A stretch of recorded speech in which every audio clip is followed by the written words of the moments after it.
തിരുവനന്തപുരത്ത് ജാതി അധിക്ഷേപം നടത്തി ദളിത് യുവതിയെ ജോലിയിൽ നിന്ന് പിരിച്ചുവിട്ടതായി പരാതി. ചരിത്ര നായികയായ പഞ്ചമിയുടെ പിൻതലമുറക്കാരി ജയശ്രീയാണ് ഉരുട്ടമ്പലം സരസ്വതി വിദ്യാലയം ജോലിയിൽ നിന്ന് പിരിച്ചുവിട്ടത്. സംഭവത്തിൽ പോലീസ് കേസെടുത്തിട്ടുണ്ട്. നൌഫൽ വിവരങ്ങൾ നൽകും. നൌഫൽ, സമൂഹത്തിനും കുഞ്ഞുങ്ങൾക്കുമൊക്കെ മാതൃകയാകേണ്ട ഒരു സ്ഥാപനത്തിൽ നിന്നാണ് ഒരിക്കലും മാതൃകയാക്കാനാവാത്ത ഒരു നടപടി ഉണ്ടായിരിക്കുന്നത്. എന്താണ് ഇവർ പരാതിയിൽ പറയുന്നത്?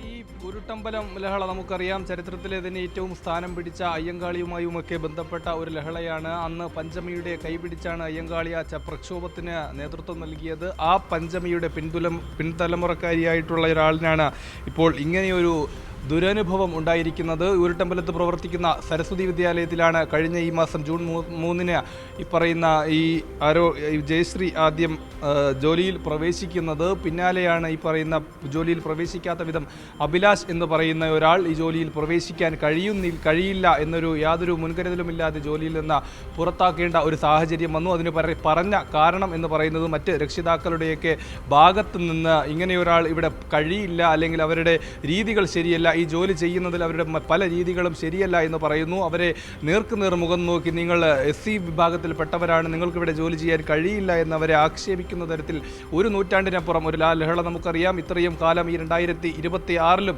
ഇത്തരത്തിലുള്ള പ്രവണതകൾ വെച്ച് പുലർത്തുന്നവരാണ് നമുക്കിതിലൂടെ മനസ്സിലാക്കുന്നത്. ഈ എടുത്തു പറയേണ്ടത് ആ ചരിത്ര സംഭവത്തിന് സാക്ഷ്യം വഹിച്ച, അല്ലെങ്കിൽ ചരിത്രത്തിൽ ഇടം നേടിയ ഒരാളുടെ പിൻതലമുറക്കാരി കൂടിയാണ്. അവരുടെ മുഖത്ത് നോക്കി പറഞ്ഞതാണ്, നിങ്ങൾ SC വിഭാഗത്തിൽപ്പെട്ടവരാണ്, നിങ്ങൾക്കിവിടെ ജോലി ചെയ്യാൻ കഴിയില്ല എന്ന് പരസ്യമായി അവരുടെ മുഖത്ത് നോക്കി അവരെ അപമാനിക്കുന്ന രീതിയിൽ അവരെ അപമാനിച്ചു വിട്ടു. അവരെന്തായാലും നിലവിൽ മാറനല്ലൂർ പോലീസിൽ പരാതി നൽകി. പോലീസ് FIR കേസ് രജിസ്റ്റർ ചെയ്ത് കേസിലേക്ക് കടന്നിട്ടുണ്ട്. ജോലിയിലേക്ക് വിളിച്ച ബിന്ദു എന്നൊരു സ്ത്രീ വഴിയാണ് ഇവർ ഇത്തരത്തിൽ ജോലിയിൽ നിന്ന് ഒഴിവാക്കി എന്ന വിവരം അറിയുന്നത്. അതിന് പറഞ്ഞ കാരണം നേരത്തെ പറഞ്ഞതുപോലെ രക്ഷിതാക്കളുടെ ഭാഗത്ത് നിന്ന് ഇങ്ങനെയൊരു പരാതിയുണ്ട്, ഇവരുടെ രീതികൾ ശരിയല്ല എന്ന് പറഞ്ഞു. പക്ഷേ പിന്നീട് ഈ പറയുന്ന ആൾ ആ രക്ഷിതാക്കളുമായി ബന്ധപ്പെട്ടു. അവരുമായൊക്കെ സംസാരിക്കുമ്പോൾ അവർക്കാർക്കും തന്നെ അങ്ങനെയൊരു പരാതി ഇല്ല എന്നതായിരുന്നു വസ്തുത. ഈ പറയുന്ന സ്കൂൾ അധികൃതർ അഭിലാഷ് എന്ന് പറയുന്ന വ്യക്തിയൊക്കെ ഇവരെ ജാതീയമായി അധിക്ഷേപിച്ച് ഇല്ലാത്ത ഒരു കാരണം പറഞ്ഞ് SC വിഭാഗത്തിൽപ്പെട്ടവരാണ് എന്ന ഒരു കാരണം മാത്രം പറഞ്ഞുകൊണ്ട് ഈ ജോലിയിൽ നിന്ന് ഒഴിവാക്കുന്ന ഒരു സ്ഥിതിയാണ് ഉണ്ടായത്. അതിനെതിരെ തന്നെയാണ് ഇപ്പോൾ മാറനല്ലൂർ പോലീസ് കേസെടുത്ത് അന്വേഷണം ആരംഭിച്ചിട്ടുള്ളത്. അക്ഷയ്.